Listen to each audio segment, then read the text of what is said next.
Hello everyone, in this video, I will be showing you how to get Facebook Blue Verified Badge. So first, you just have to open your Facebook and then go to your profile and then scroll down right here and you should see this help and support. So you have to click this help and support right here. Let me do it again. Tap this help and support and then click this help center and then wait for a couple of seconds as it is processing. Now here, what you're going to do is you have to search for request a verification or request badge. Everything is up to you.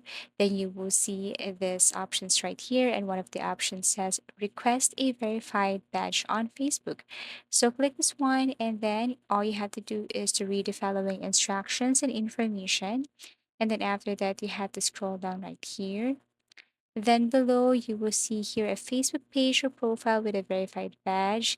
Then what you're going to do, verify your profile or page. So you just have to click this, fill out this form to verify your profile or page. So tap this one and what you're going to do next is to simply provide the information or the documents that they need. So if they ask for your name, your page name, document type such as your ID, example here, driver's license. So all you have to do is to click this choose files right here and then import your ID.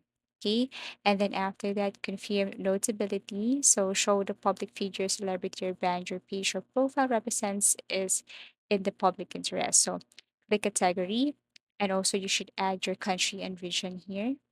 But for audience, this one is optional, also known as this one is optional. But I also suggest that you should input something here and then languages. And then after that, you have to add at least 5 articles, social media accounts, and other links.